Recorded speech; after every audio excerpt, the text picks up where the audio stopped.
Okay. Workshop. Hello, And hello. my name is Alan Hello? Mundy, and this is That's Clark it. Okay. Bueling here. Snuffy Jenkins was late this morning getting to an event that happened prior to this one, so he's going to be a minute or two late getting to this one, and we'll move right ahead. Would you like to begin by playing something? No, you wouldn't. Well, I'll begin. That's then.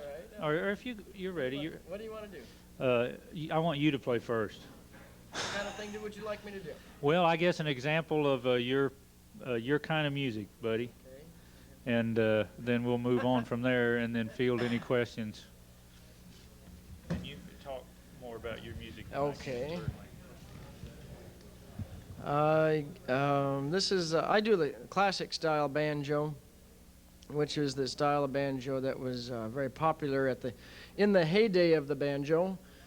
Hopefully we'll have another heyday. Talking 1890s, and I'll play a little piece here in that awful minor key. It's an ugly sound, but just sit through it. Yeah. You know, just bear with it. And it's called the Hartford Jig, and it was written by E.M. Hall, a vaudevillian minstrel stage performer who died in the Chicago Iroquois Theater fire. Not by playing this piece, though. This is an old kind of a ragged time piece from the 1880s.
That was a jig piece, and it would have been probably something a solo dancer might have done a jig dance with, or tap dance or something. That would have been played from a stage, just acoustically, of course. No, it was played on the electric banjo. Well,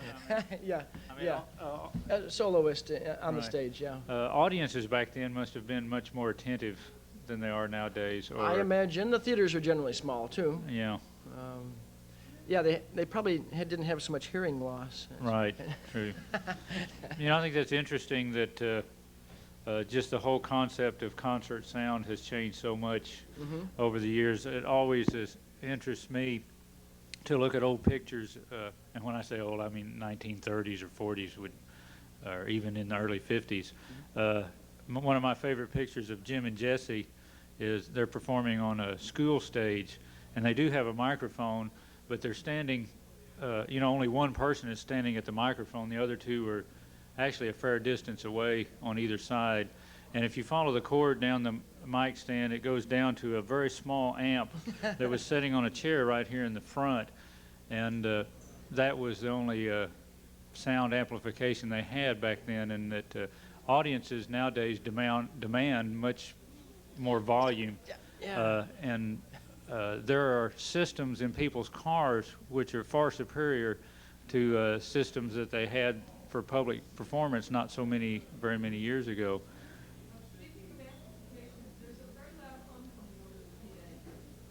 Oh, that's the amplification. Yeah, that's the amplification you get. That's It's one of the. sound. Yeah, you're right. That's one of the drawbacks. Even with Men on the Moon, we still have electricity and cords and speakers and things, and the sound person is. Yeah, it's required. It's not. This is the sound person. It's a carrying wave. She'll probably tell you it's the lights that are causing it or something. The hum. Alan, I have a point to make. When I was,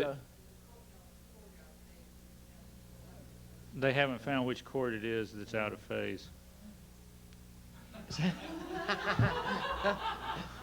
It's hard to tell, just first listening. When I was taking banjo lessons some years ago from Frank Bradbury, he got me to play using a lot of muscle. A lot of players, they play at home. They're very light. But when I was practicing, I didn't play very loudly, forcefully at that time. But when I was learning, it was like playing. You had to play like this. You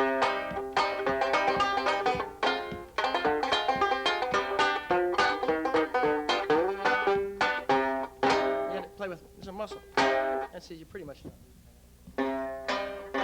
carries if you're quiet. Right. So the techniques of playing depended on the performer projecting, and singing did too. You weren't a singer if you couldn't project. You weren't needed. Even if you couldn't hold a note, you had to get out there. You were the one that could make the noise. Right. And that was the basic prerequisite. And the development of all these banjos were still in acoustic period as far as microphones. Right. They were just trying to make the instruments louder acoustically. In fact, the early large guitars oftentimes were listed as concert guitars, meaning that they could be used as concert instruments to Instead play. of a parlor instrument would be the other. Right. Also, if you played out of doors, you used a brass band. If you played indoors, you could use a string band, but you couldn't use a string band easily out of doors. You had to get kind of close in. Right. You try it, play at a barbecue sometime. Right. Do you have any questions? This is actually your time to fill all your voids about this playing here. I have some questions if they don't. Okay. In that style that you play, was it common to put the fingers down on the head? Is that it's split. The two schools of thought on placing the fingers down or freehand with the fingers up. As there are two schools, do you use fingernails or do you just callus the tips of your fingers? And I used to use nails, and now I've gone to short nails and trying to keep my tips hardened. Right. If the player was a free-handed player, did he use his ring finger also? Was that or did they all? Apparently, just a few of them used their ring finger, not very often. Mostly, it's this, like bluegrass. Right.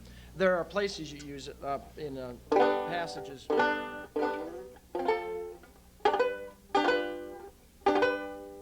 you might use it. Right. But then that's always ended up being a soft finger because you haven't used it. Very often, right. Well, there you go.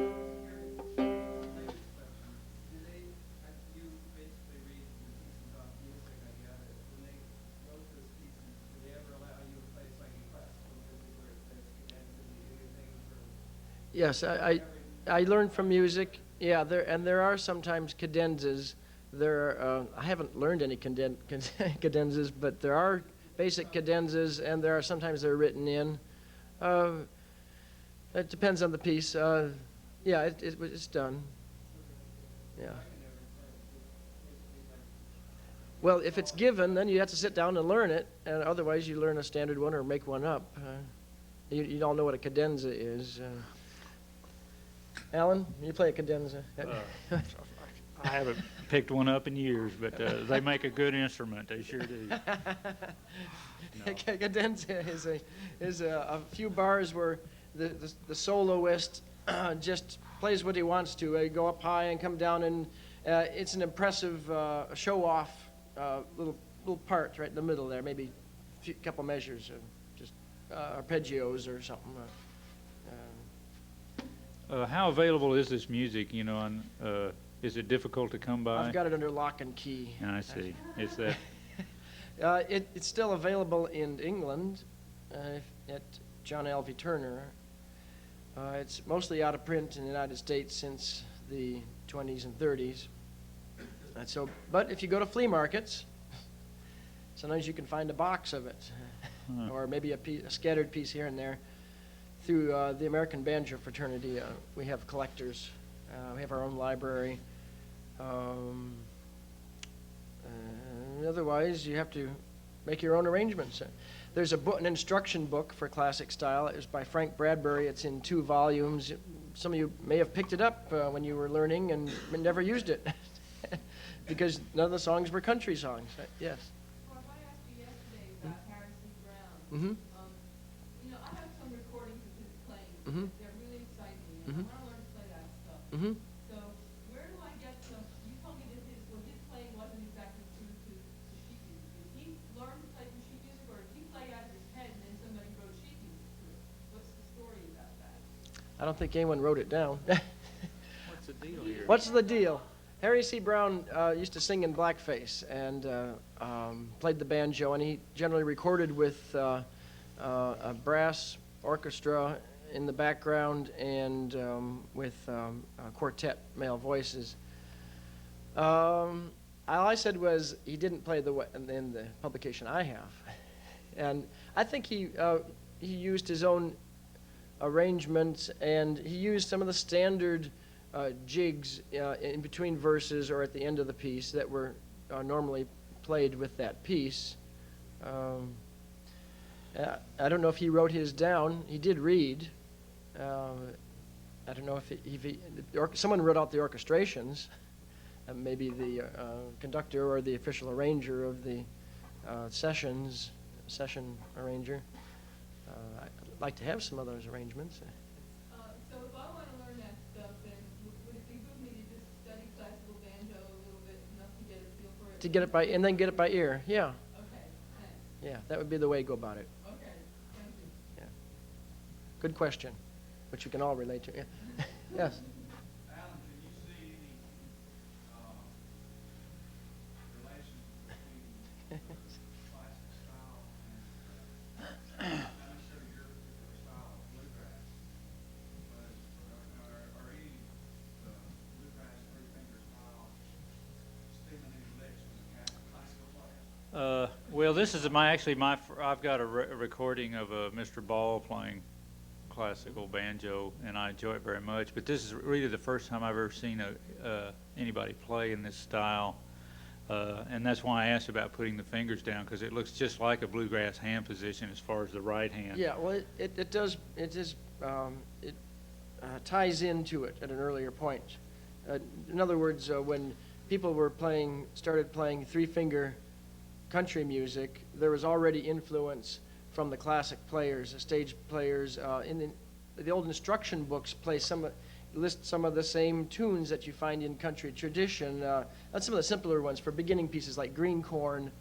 They had jigs and reels that were published. I'd like to find out a little more where the direct might be more connection than I think, but there is a direct connection between the classic style and the early country three-finger style at various points. You can't quite tie them all together. Yeah, But I would assume that to be true also. And now, for a current player, as I said, this is actually my first exposure to it. But I'm sure, it's music and it's banjo, and I'm sure that there's many, many things there that could be shared and used. And I would just have to listen to it more and just see how it worked out. You recorded a reel, rhythm of reels. Yes, it is. Is that an old song? Well, it was written by a guy named Doc Hamilton, who played it on the mandolin originally, and I don't know where he learned it from. It's just a tune that came to him. Although it, now hearing much of this, it has that certainly has that feel about it for sure. And I'd mention, I think there are or not several, but some of the early players, and maybe Snuffy Jenkins could speak to this, is many of, to me, Don Reno oftentimes sounded like that he may have come more from a minstrel tradition than a bluegrass banjo playing tradition, and he might, fact is, I think he's performed some in that setting and may speak to that. I know that in terms of the instruction booklets, that oftentimes those did find their way into the rural areas, and many of the rural players may not have learned to play classical banjo, but they got various techniques and tunes and licks and little bits and pieces of things.